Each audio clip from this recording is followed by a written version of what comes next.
democracy should never, ever be for sale. Mr. Speaker, how much time do I have? I have 11 minutes. Gentleman has 11 minutes remaining.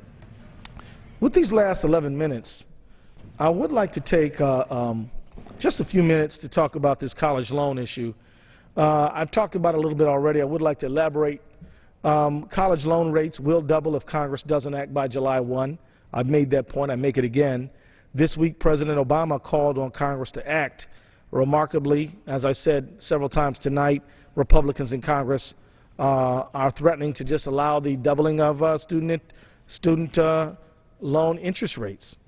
Americans owe more tuition debt, more student loan debt than there's credit card debt. And student loan borrowing is more common now than it was a decade ago.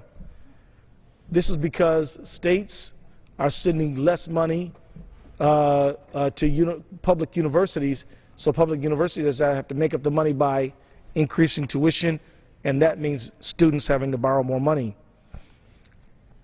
At a time when the average student loan debt is about $25,000 and tuition prices continue to rise, students are borrowing more than ever to complete their degrees.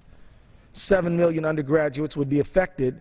That's 7 million, Mr. Speaker, by doubling of student loan interest rates, raising the cost by about $1,000 per person.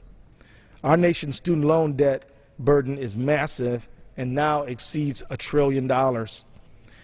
After initially blocking any solutions, the Republicans are finally hearing calls. As I said before, they did make an offer, a counteroffer. I think I credit them for that. And they said that, okay, we don't want to double student interest rates, so we'll do something. But when they came up with it, when they're paid for, the way they want to pay for it was to say that they want to cut health care services for children and breast cancer screening. So we're not going to hurt kids and women in order to help students. So we couldn't go with that deal. We proposed that we ask the most well-to-do individuals and corporations to help. And so I guess what I'm saying is, if I went to a billionaire or a billionaire corporation, I said, look, we're about to see 7 million students' tuition go, the cost of education go up. Can you help since you make so much? And it seemed like what they're saying through their representatives is, no. This is outrageous. I think the truth is that America, a nation that has made it possible for BP and ExxonMobil and GE and all these big corporations to do so well, should do it well by America. I don't think that's asking too much. It's not right to protect the richest people in America and let everybody else get by the best they can. This nation has made it possible for them to earn all that money, and I don't have any problem with people making good money. I just think that if you make good money and you have used our police force, our military has protected you, our roads and bridges and our transit system have allowed you to move your goods and services around, our EMS system has made sure that if you get sick, we'll come help you, our public schools have educated your workforce, then I don't think it's asking too much to say put in the pot and help some kids have a affordable education. I just don't think that's asking too much. Now, somebody said to me, well, Keith, in my day, I paid my way through school. And I said, in your day, school didn't cost $28,000 a year. When I'm 48 years old. When I went to law school, I graduated, I had $12,000 student loan debt. That's nothing compared to what students are dealing with today. They graduating with twice that on average. And so I just want to say as I close out tonight, Mr. Speaker, the Republican majority elected by the people of their districts are here, just like the Democrats are, to discharge the duties associated with their office. And that is to promote the general welfare and to look out for the American people. I think making sure that student interest loan rates don't double is part of that. I think that making sure we have a decent highway bill that will help pay for the construction and maintenance of our roads and bridges and transit system is part of that. And yet this week we haven't done anything to do that. The standard conservative line on the economy right now is that the government has done too much. But yet, as I have already proven, the American people do not agree. Two-thirds say the government needs to do more than it's doing. So now I think the government has a duty to step up. And no, I don't think the government is a solution to every problem. And I know my conservative friends like to mischaracterize what progressives say about that. We don't believe government is the solution to every problem, but we do believe government is part of the solution to many problems. And if you cut it back and you scale it down and you make it too small and too weak to do anything to help people, then of course it won't be able to help people, and that's a shame. The American people have different set of expectations. I just want to say as we wind up and I begin to yield back, it's time in America where we recognize that there is an important balance between the private sector and the public sector, and the market fundamentalists who occupy this House on the Republican side of the aisle must begin to recognize that government has an important role to play. And if we abandon our role, America will be poorer for it. If we don't step up to the plate and make sure that tuition interest rates are decent and reasonable, and that we're making sure that we have a decent highway system, Americans will suffer.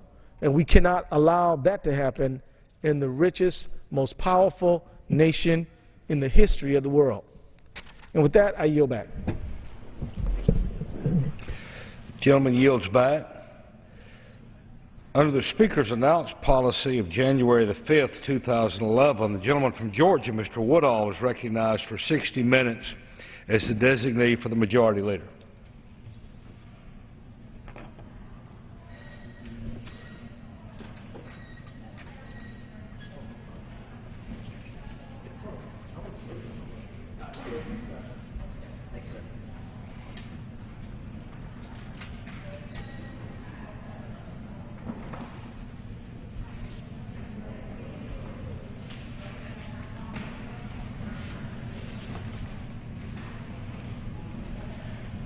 Mr. Speaker, I thank you for the time, and I appreciate you giving me a moment to set up. I got to tell you, Mr. Speaker, I love coming to the floor after my good friend from Minnesota. I enjoy it every single time it works out in that way, because he is an able representative of the Progressive Caucus, which I would argue sits way over on the left-hand side of the political continuum. And I would hope today, Mr. Speaker, I will be an able representative for the Conservative Caucus, which sits over on the right-hand side of the political continuum. And we absolutely disagree about what this federal government ought to look like.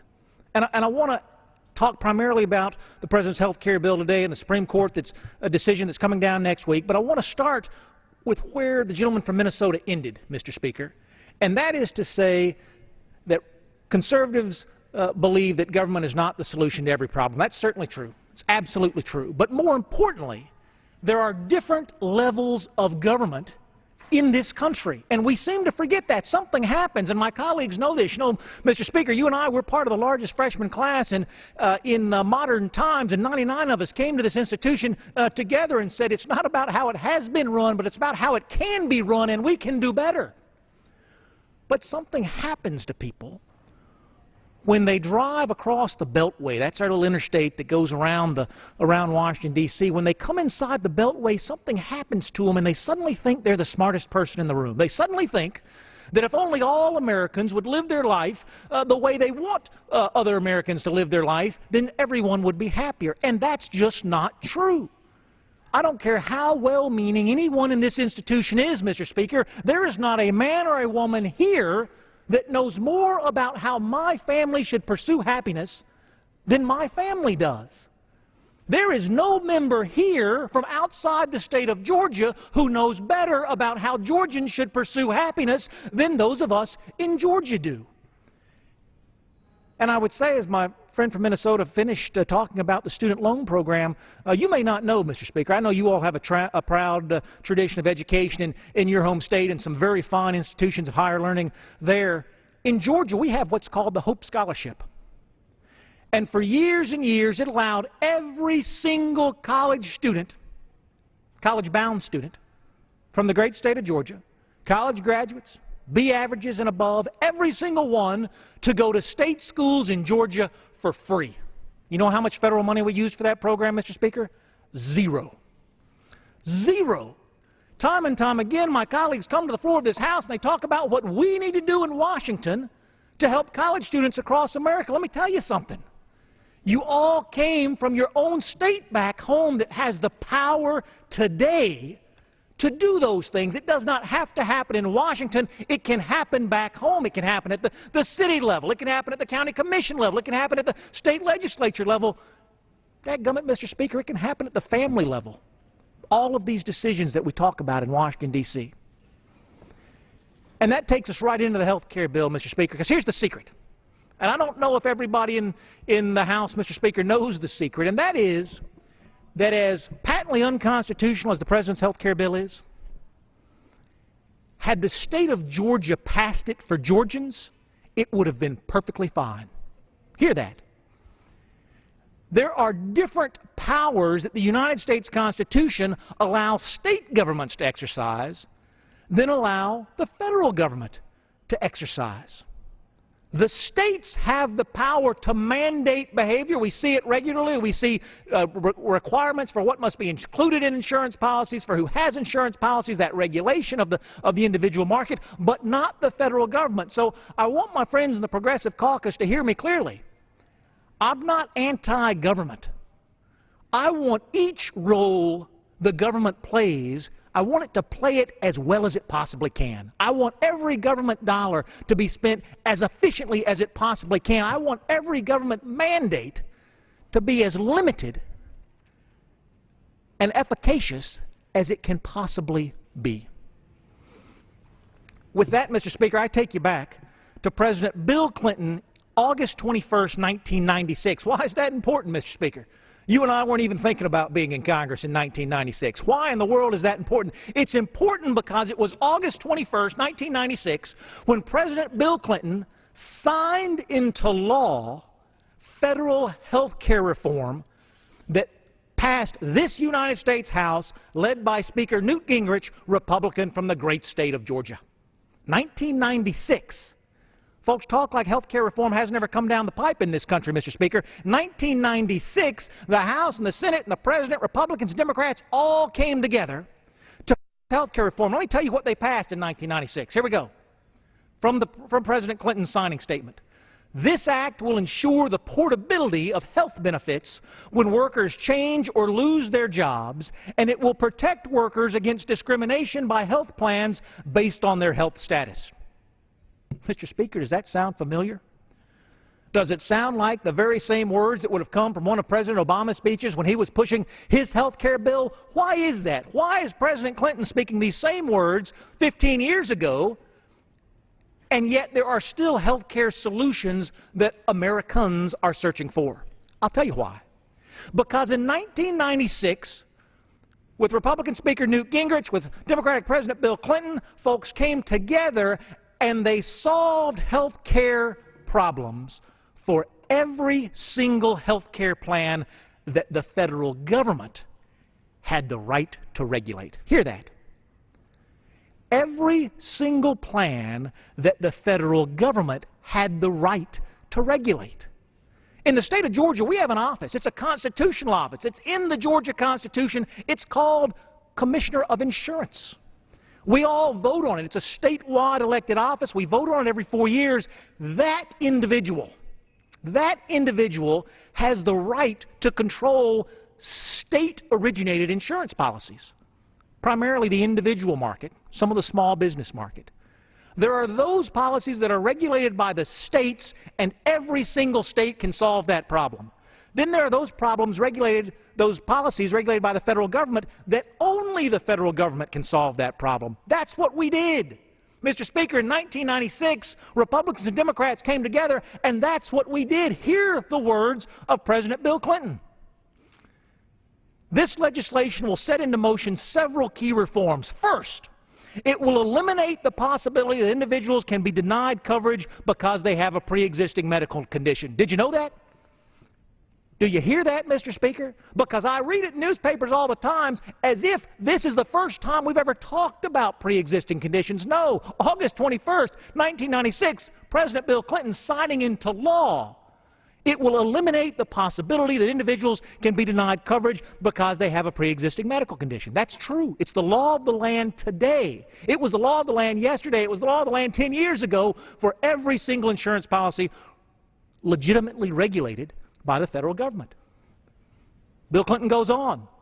Second, it will require insurance companies to sell coverage to small employer groups and to individuals who lose group coverage without regard to their health risk status. Again, Mr. Speaker, we talk about that as if no one has ever considered this idea. Not only has it been considered, it is the law of the land. It was the law of the land yesterday. It was the law of the land 10 years ago. It was the law of the land when President Clinton signed it into law August 21st, 1996. And finally, Bill Clinton says, finally, it will require insurers to renew the policies they sell to groups and individuals. This is from the President's signing statement, 1996. In 1996, Mr. Speaker, we understood as a nation there are two kinds of insurance policies in this country. Those that the federal government regulates and those that the state regulates. And why is that important? It's important because we solved the problems that Americans asked Congress to solve in 1996 relating to those federally regulated plans. And the problems that remain that Americans are crying out for solutions to are problems that can be solved any day of the week by any state legislature in the country for every single individual who lives in that state. Mr. Speaker, that's what separates the conservative caucus from the progressive caucus. My friends in the Progressive Caucus ask sincerely, can we come up with a solution here in Washington, D.C. that will apply to everyone in the country and put everyone under the same set of rules? And my friends in the Conservative Caucus say, no. The Constitution recognizes there are 50 different states, and each of those states is allowed to construct its own set of rules. Why is that important? It's important because when it comes to the federal law of the land, as it pertains to university students today, we're arguing about whether they should have a 3.4% subsidized interest rate on their loans or a 6.8% subsidized interest rate on their loans. That's the federal government solution. Do you want to burden people with debt at 3.4% or do you want to burden them with debt at 6.8%? That's Washington's answer. But, Mr. Speaker, Georgia's answer is, let's let everybody go for free.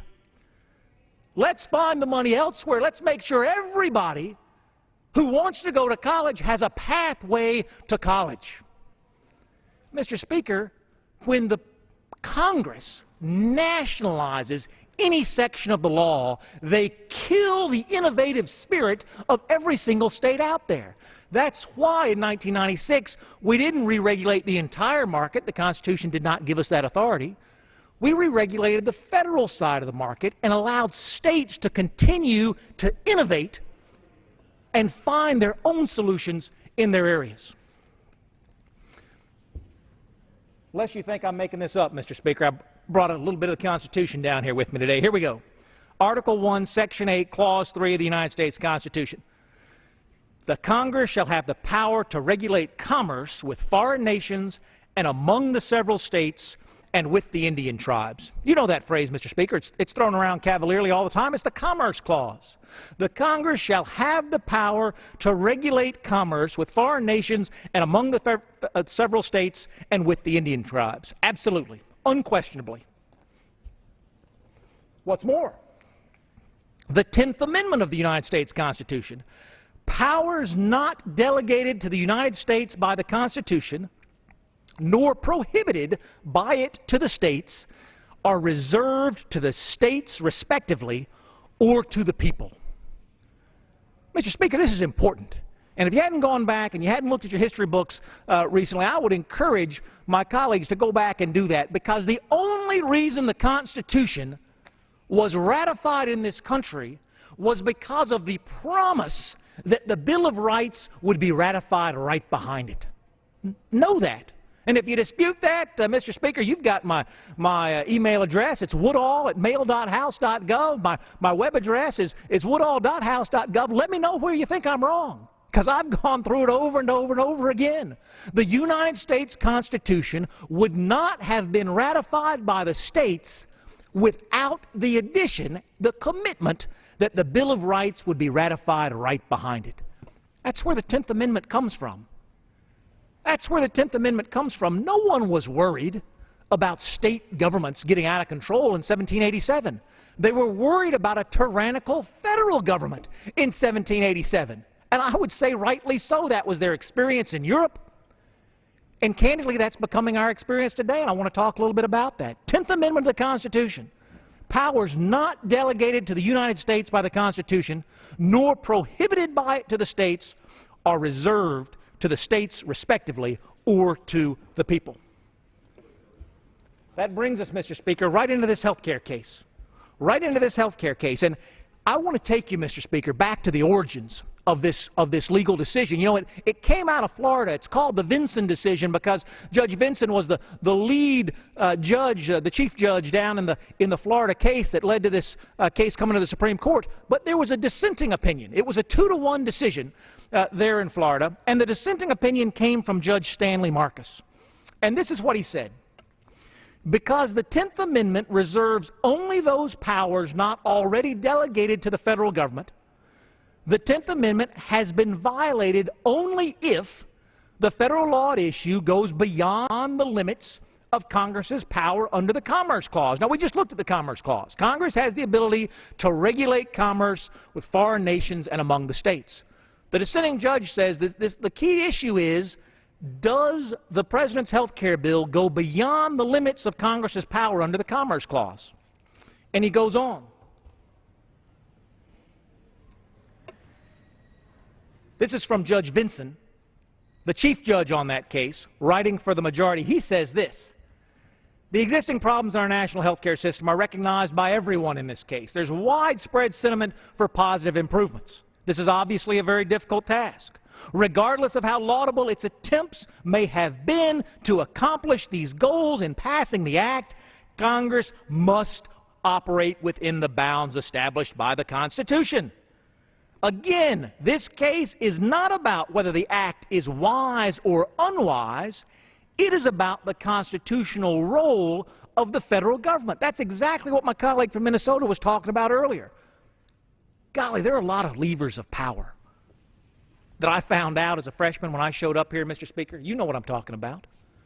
Lots of levers of power that we can pull here. And the question is, who do you want in a United States representative? Do you want someone who's thrilled about pulling every single one of those levers of power? Or do you want someone who is reluctant to pull those levers of power? And that's the funny thing about a legislature, Mr. Speaker. It rarely attracts people who want to send power away. Folks who want to send power back to the states, that's rare. Legislatures attract people who want to amass power and use all of those levers for what they would call the power of good. That's not what our founding fathers intended in the Constitution. Going back to the majority opinion in the Florida case, the Vinson case, Judge Vinson says this: in closing, I will simply observe once again that my conclusion in this case is based on the application of the Commerce Clause law as it exists pursuant to the Supreme Court's current interpretation and definition. Only the Supreme Court can expand that. Well, that's actually where Judge Vinson and I begin to disagree. I would tell you the Supreme Court doesn't have any business expanding the Commerce Clause. The folks who put together our Constitution didn't do it lightly. They did it deliberately. And the Commerce Clause was drafted narrowly, deliberately.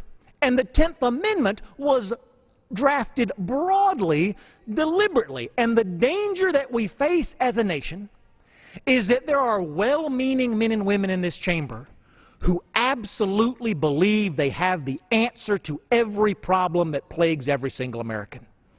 And the temptation is to use their power as a member of Congress to solve it. That's the temptation. I tell folks when I'm back home at town hall meetings, Mr. Speaker, I say, don't ask me to go to Washington and legislate with my heart. Ask me to go to Washington and legislate with my head. When I'm back at home digging into my own personal wallet, ask me to give out of my wallet with my heart. Because when I give out of the Washington, D.C. wallet, Mr. Speaker, I'm not giving out of my wallet, I'm giving out of everybody else's wallet. I'm giving out of every single wallet of every single American in this country. That is not what our framers intended the federal government to do. But we're at risk. I take you back to the dissenting opinion written by Judge Stanley Marcus. In the process of, what he's talking about here is how he disagrees with Judge Vinson's conclusion that the President's health care bill is unconstitutional. In disagreeing, he says this: in the process of striking down the mandate, the majority has ignored many years of Commerce Clause doctrine developed by the Supreme Court, not by Congress, by the Supreme Court. It has ignored the undeniable fact that Congress's commerce power has grown exponentially over the past 2 centuries and is now generally accepted as having afforded Congress the authority to create rules regulating large areas of our national economy. It has ignored the Supreme Court's expansive reading of the Commerce Clause that has provided the very foundation on which Congress already extensively regulates the health insurance and health care services, both health insurance and health care services. What does that mean? It's a United States judge, appellate court judge in Florida. He's a thoughtful guy. By all estimations, his opinions, thoughtful opinions. And when he looks at the current state of the law in America today, he sees that over the past 2 centuries, Congress and the Supreme Court have so expanded what that one line in the Constitution says about regulating commerce amongst the states. They have expanded that definition to allow Congress to regulate virtually any aspect of the United States economy. Mr. Speaker, that's frightening to me. Not because I don't enjoy the company of the good men and women who serve in this chamber, but because, as I said when I began, these folks know nothing about happiness for my family. They know nothing about my pursuit as a Georgian of happiness, of success. And every time we pass a one-size-fits-all solution in this Congress, it kills everything else. And here's the difference. Again, Georgia embarked on a massive project to fund free college education for all of its graduating students. It was a huge project. It cost billions upon billions upon billions of dollars. And it could have failed. And had it failed, the only people who would have been punished by its failure are the 9 million of us who live in Georgia. And then we could have looked to the other 49 states for a better solution. But, Mr. Speaker, when the United States of America's Congress fails, when it passes a one-size-fits-all solution for everybody, 315 million Americans pay the price for that. And there's no place to look then for the next innovation. You know, when I was growing up, Mr. Speaker, there was a saying, when something was really hard to do, folks would say, golly, that's going to take an act of Congress to get that done. I don't know if that was a saying in your part of the world, Mr. Speaker, but that's what it would be. If something was really hard to do, they'd say, oh, golly, that's going to take an act of Congress to make that happen. Well, that was an expression because getting an act of Congress passed is hard. And so when it's really hard to get a very bad act of Congress passed, it's really hard to get that same bad act repealed. And again, we've killed innovation across the country when we do it. This dissenting opinion from this very thoughtful judge suggests that Congress's power now is plenary, unlimited, to control every single aspect of economic life in this country. And I challenge you, Mr. Speaker, what aspect of your life isn't economic? What aspect of your life isn't economic? And I don't mean that doesn't have money involved, because as you know in the President's health care bill, Mr. Speaker, there is no money involved. It says, I don't care if you don't have a health care insurance policy today, you must go out and buy one. Now, I'd say there's no economic involvement there. I wasn't going to go out and buy one. It forces me to go and do something I would not have done. That's the expanded version of the Commerce Clause as seen by supporters of the President's health care bill. Going on again from this dissenting opinion, both the Supreme Court and this circuit have said, in determining whether the necessary and proper clause grants the legislative authority to Congress to enact a particular federal statute, we look to see whether the statute constitutes a means that is rationally related to the implementation of a constitutionally enumerated power. That's a lot of legalese there, Mr. Speaker, but what it means is this. They've just said the Commerce Clause allows Congress to regulate anything that has to do with money and economic activity in America. And now they're saying the necessary and proper clause of the Constitution gives Congress the power to pass legislation to implement anything that's then related to any of those things. So I asked you a second ago, Mr. Speaker, what in your life doesn't have to do with money? I don't think you were able to come up with many things that didn't have some sort of economic relationship at all. But now my question is, as posed by the dissenting opinion here, is what in your life has nothing to do with economic activity or money and is in no way related to anything that has something to do with economic activity or money? Because the necessary and proper clause, as they say in the dissenting opinion, gives Congress the power to legislate that. I don't want that authority here in this Congress, Mr. Speaker. I don't want that authority here. These are good men and women in this body who legislate in a thoughtful way, but they do not know what is best for 315 Americans. The Constitution gives us limited responsibilities for which we must speak for a nation. War, for example. Treaties, for example. But I want you to read the Constitution thoroughly, Mr. Speaker, and I know you have over and over and over again. You know as well as I do, there's not one word in there about mandating that every American citizen pay a fine if they refuse to purchase a health insurance policy.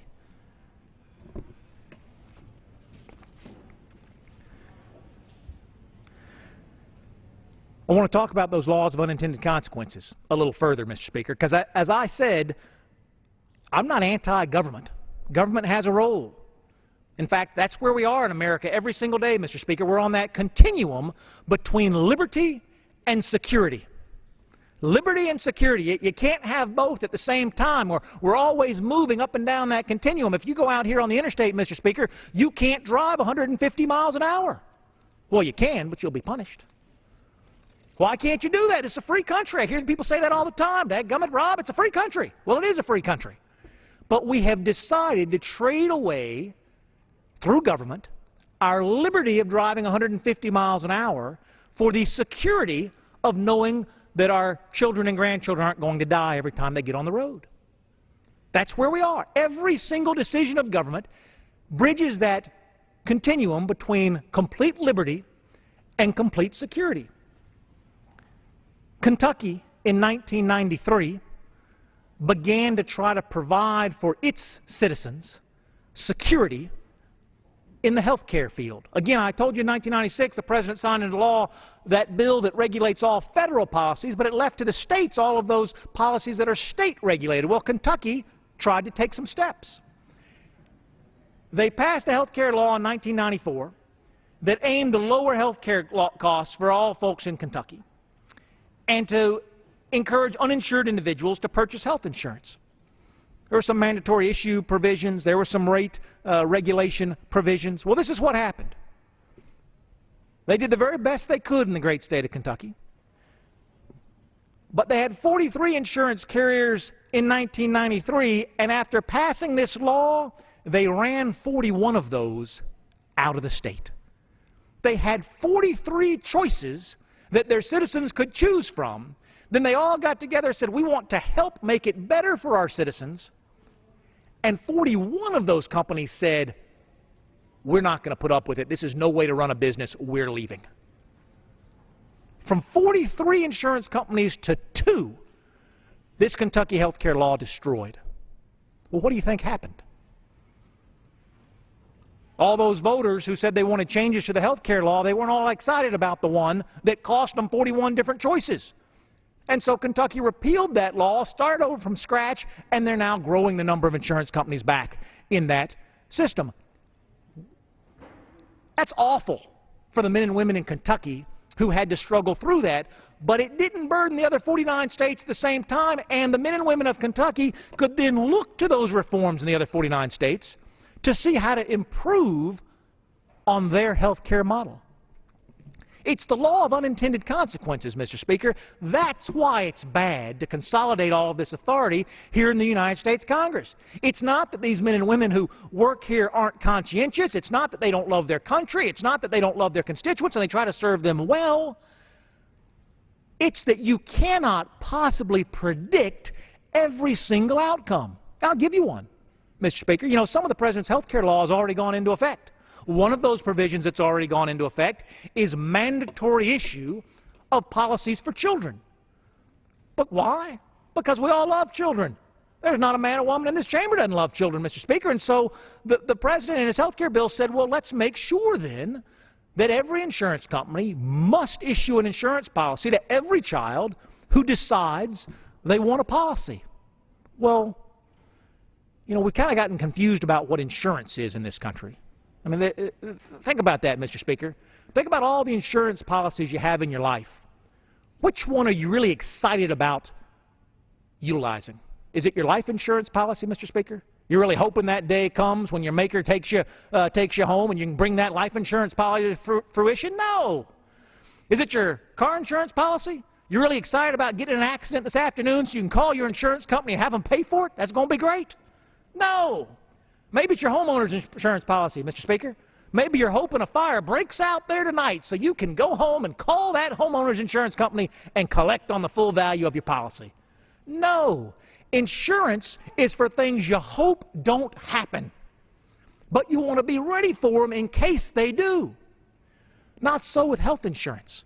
How many friends or neighbors do you have who've said, you know what, I'm going to put that procedure off till I get my health insurance? That's not insurance. That's discount health care, that's prepaid health care, that's any number of things, but it's not insurance. Insurance is for things that you don't know are going to happen. Well, going back to the President's health care bill that mandated that all children get the policies that they apply for, well, guess what? Some children are already sick. And so they go to apply for a policy. They're not applying for insurance. They're applying for free health care. Well, insurance companies aren't charitable organizations. My church is a charitable organization. The United Way is a charitable organization. Insurance companies are not charitable organizations. They're in the business of providing a service for a fee. And so when the President's health care bill went into effect, a bill that I promise you I am as certain as I stand here today that the President intended to be a boon for children, that he intended to be helpful for children, that he intended to provide more services for children, it shut down every single insurance company in Georgia that offered child-only policies. When you went to buy an insurance policy, after the President's health care bill went into effect, the health care bill that guaranteed that insurance companies had to issue you a policy, you found that not a single policy remained because every single insurer in that marketplace has left. Mr. Speaker, that's not surprising, those laws of unintended consequences. They're undeniable. And the President's health care bill is taking us down that road, not just in child policies, not just in terms of guaranteed issue, not just in terms of the federal mandate, but on issue after issue after issue. Supreme Court is going to make their decision next week. Well, they've made their decision. They're going to share it with the rest of us. But just to be clear, I hear what you might be saying. Well, you know, Congressman Woodall, you're one of those hardcore conservatives from the great state of Georgia.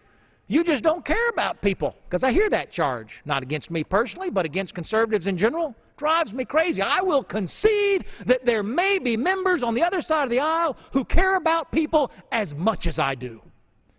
But there is not one man or woman in this chamber who cares about people more. Not one. All I'm saying is the federal government shouldn't screw it up for those people, because I have here, Mr. Speaker, a chart of what every state in the Union was doing in 1996. This chamber hadn't gone mad in 1996 when it decided under a Republican Speaker and a Democratic President to sign health care law. It hadn't gone crazy. It chose to only regulate federal plans because state plans were already being regulated at the state level. Take a look. What kinds of things are you interested in? Are you interested in guaranteed issue? Mr. Speaker, you know that guaranteed issue is when you say, I don't care if somebody's sick, you have to take them anyway. I don't care if you're sick, you have to take them anyway. That's not great insurance practice, but it's a heartfelt belief. It's called guaranteed issue. Well, let's see. Alaska's got it. Arizona's got it. Arkansas, California, Colorado, Connecticut, Delaware, Florida, Idaho, Illinois, Indiana, Iowa, Kansas, Kentucky, on and on and on. This isn't something that requires a federal solution. Are there people in this chamber who want a federal solution because it consolidates power in Washington, D.C.? Absolutely there are. Are there men and women in this chamber who want a federal solution because they believe in their heart they care more about people than anybody else, and so they want it to be their solution that people utilize? Absolutely there are. But hear this, Mr. Speaker, and share this with your constituents back home. There is not one health care problem that the President aims to solve in his health care bill that your state legislature cannot solve itself at home today. Today. Mr. Speaker, how many times have you heard somebody say, but I know this family and they can't get insurance and my heart aches for them? I hear that. I hear that regularly, and your state legislature can solve that for you today. You don't need Washington, D.C.'s permission. Something's happened in this country, Mr. Speaker, and it's not healthy. Folks call Washington, D.C. for solutions. I got a call the other day from a homeowners association. They said, I can't get a building permit put through the city council, and I want you to fix it for me. That's what folks believe. I get it. That is not what America is. The place to solve your city council issues is with your city council. And the place to solve your county commission issues is with your county commission. And the place to solve your state insurance regulation issues is with your state. The President's health care bill was a solution in search of a problem that does not exist. Guaranteed issue is available today. This chart goes on to talk about the portability issue. Can you move from one insurance policy to the other without penalties? It talks about pre-existing conditions, how to deal with if you're already sick and you've gone to apply for a policy today. When will they cover that illness? Every single issue that the President's health care bill purports to solve, states have already been at work on. And in many cases have those solutions already. The President's health care bill erases them all in favor of a one-size-fits-all solution. Now, I just want to go back for a moment, Mr. Speaker, to Kentucky's experience. Thoughtful men and women, people who care about their neighbors and their communities, did the very best that they could to address their health care crisis. And in doing so, they ran from 43 insurance companies helping people in the state down to 2, because the rest of them went out of business and went home. Left the state altogether. That's not what they intended to happen, but that's what happened. When we talk about the Supreme Court striking down the President's health care law next week, and I feel certain that it will, because as I look at my Constitution, it is so patently unconstitutional to mandate that Americans engage in some activity they might not otherwise. And that's the principle on which the entire house of cards is stacked. The entire bill must be struck down. The question is, what next? And what I want the American people to hear, Mr. Speaker, is that what next is happening in your state legislature today. It was happening a year ago. It was happening 10 years ago. You do not have to have an act of Congress to have your problem solved. You can do it right there at home, and states are. But if you call your congressman and you ask your congressman to solve your problem, I promise you your Congress is going to go to work to do it. But when they do it, they are likely to craft something that destroys the system it was meant to save. And then where will we be as 315 million Americans? Well, I'll give you a little insight to just what I'm thinking, Mr. Speaker. I'm not trying to associate my thoughts with the whole of the freshman class or the whole of the Congress. But there was a study out the other day. They went to the Fortune 100 companies, Mr. Speaker, and they said, what are you going to do if the Supreme Court upholds the President's health care bill and all of these mandates go into effect? Well, only 71 answered that survey. And every single one of those 71 Fortune 100 companies said, we'll do better to cancel every insurance policy we have in our company and pay the fine than we will to continue to provide insurance to our employees. Now, you remember the promise, Mr. Speaker, that the President made. If you like your insurance policy, you can keep it. Well, the insurance policy I had didn't comport with the President's bill, so they canceled it altogether. I did not get to keep my insurance policy. And what 71 of the largest companies in America have said is the bill gives them every incentive to cancel every policy and dump all of their employees out into the exchange. Now, this was reported in the news as if it was some miraculous discovery. Now, I will tell you this. This is the secret I was going to share, Mr. Speaker. I don't think it's miraculous news. I don't think it's a surprise to anyone who crafted this bill. This bill was never about solving these problems that the states are already solving. This bill was never about solving problems that the states already have the ability to solve. This bill was about moving us one step closer to having the federal government pay for every single health care bill in this country. A single-payer system. That's what the President said during the campaign he wanted. That's what he said his entire career he wanted. And this bill that does, in fact, destroy the free market health care system that we have takes us one step further in that direction. You need to look no further than that Fortune 100 survey to see that. Mr. Speaker, when the Supreme Court strikes down the President's health care bill next week, I want to encourage a deliberative process in this body. A deliberative process in this body. There is no rush to judgment in this body. It was a rush to judgment that got us here. You have to read the bill to know what's in it. We've all been down that road. 2,000 pages that nobody had time to read. Taxes and mandates that folks are still finding out about. Let's talk about that a little bit. Because I hope, Mr. Speaker, that I've laid out a fairly persuasive case that while the health care system in this country is in crisis, it is in crisis because of federal government intervention, not in spite of it, because of it. And that states have the ability to solve each and every one of these solutions, these problems, and states are, in fact, providing those solutions. So what are we getting in the President's health care bill? Is it worth it? Because I got to be honest with you, Mr. Speaker, and I hope you were surprised by this as I was when you got here. There is a real reluctance in this town to do cost-benefit analysis. There's a real reluctance to weigh the costs and the benefits and see which side it's on. Why? Because if I'm the brilliant guy who came up with the brilliant bill, it's brilliant. And so if it costs a whole lot more than it's worth, that's going to hurt my feelings. So I don't want you to release that data. I don't want you to do that research. Let's just implement my brilliant idea and see where it takes us.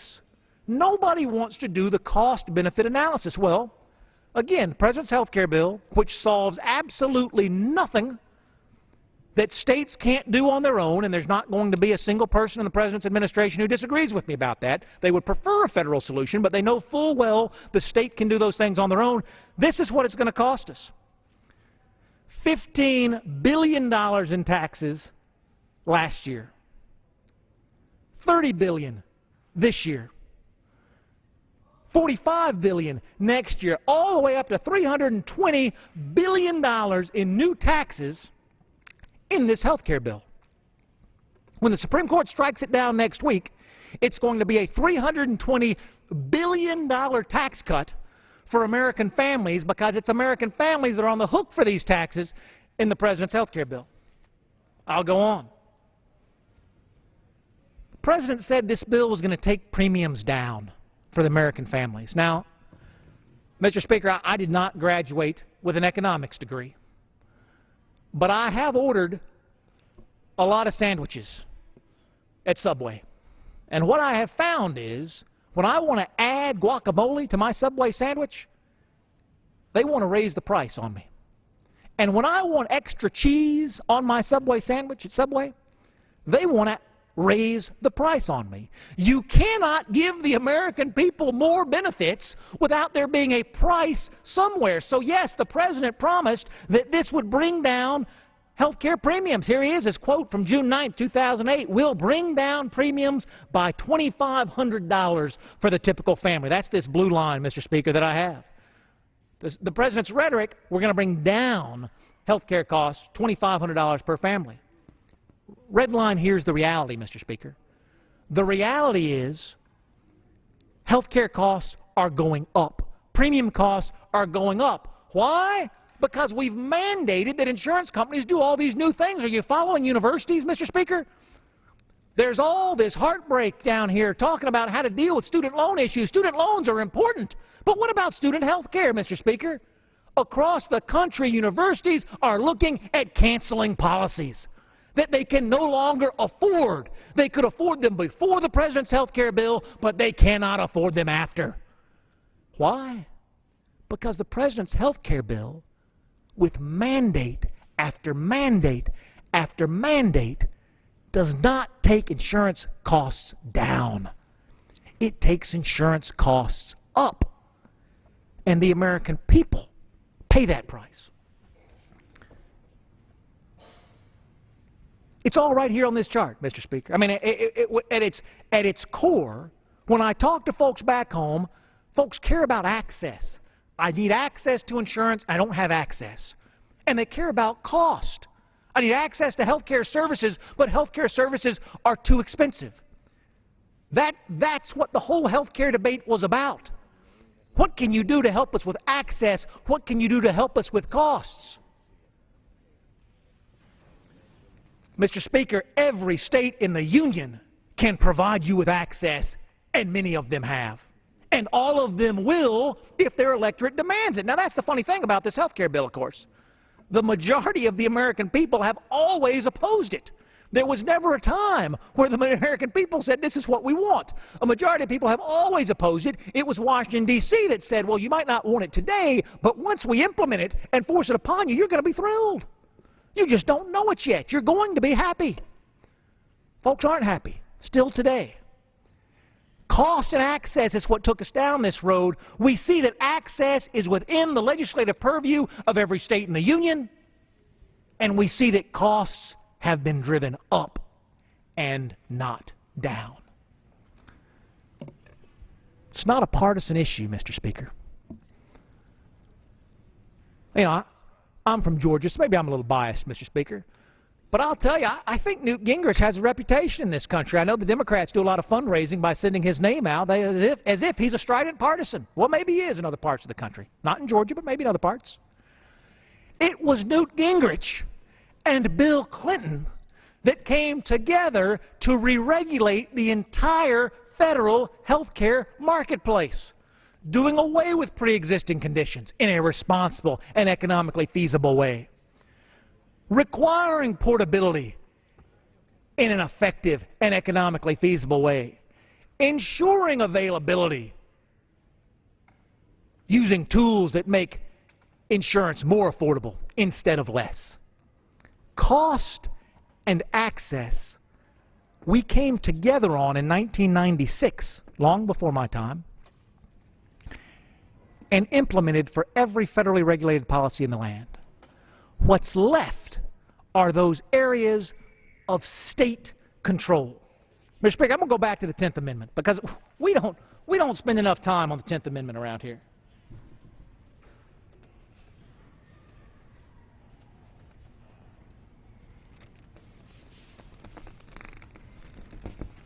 I think it's worth waiting for.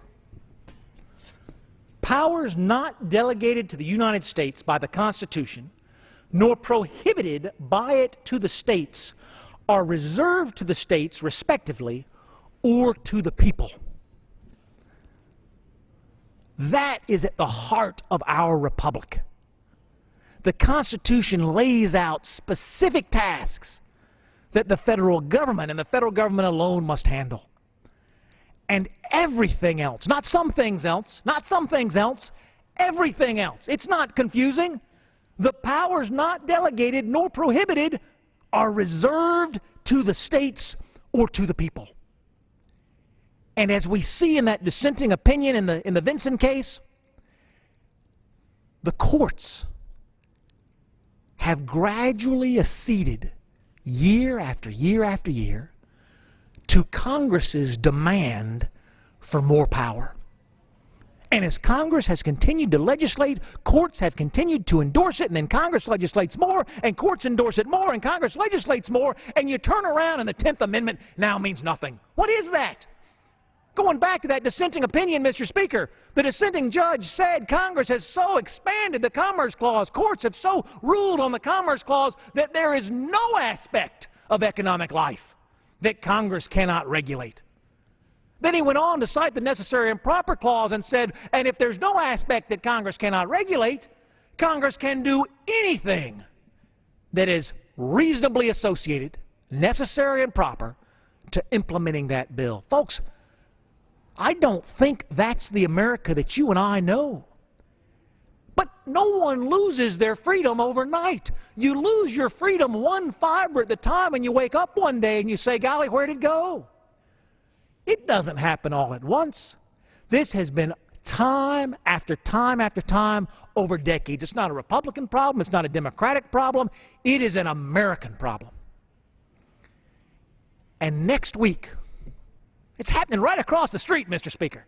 Right across the street, 9 men and women next week are going to reset the clock to what our founding fathers intended, setting limits on what the federal government can do in your life. Mr. Speaker, that inspires me. I'm not afraid.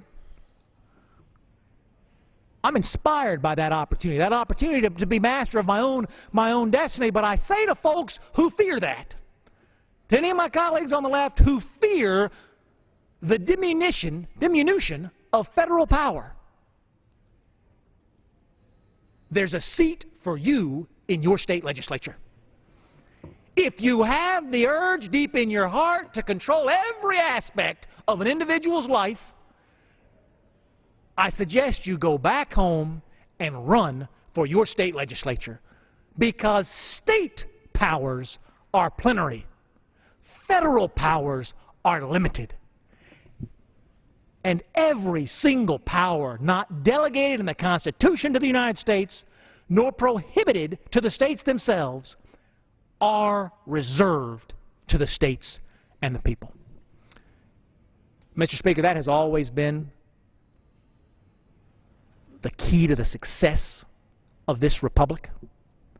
It has always been true that the finest innovations, the most creativity, is happening at the local level and working its way up, not happening in Washington, D.C. and working its way down. When the Supreme Court strikes down the President's health care bill next week, Mr. Speaker, Americans are not going to be without health insurance. Americans are not going to be without choices. Americans are not going to be thrown into a lawless environment. They are going to have the benefit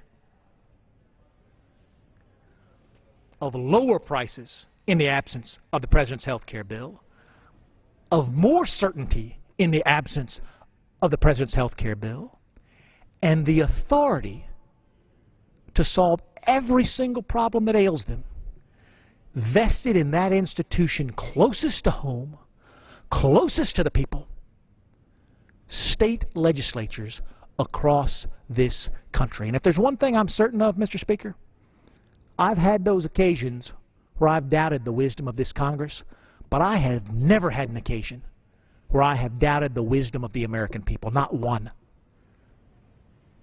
The American people have the authority to make these choices today. They do not need a federal mandate to solve these problems. They do not need a federal mandate to address these issues. They have that authority today. Our founding fathers made certain of it in the 10th Amendment. And after that court case comes down next week, Mr. Speaker, folks will go to work across this country, as they always have, to address the issues and concerns of the American voter. And they'll do that in all 50 of the great and independent states of this nation. And with that, Mr. Speaker, I yield back the balance of my time. The gentleman yields back.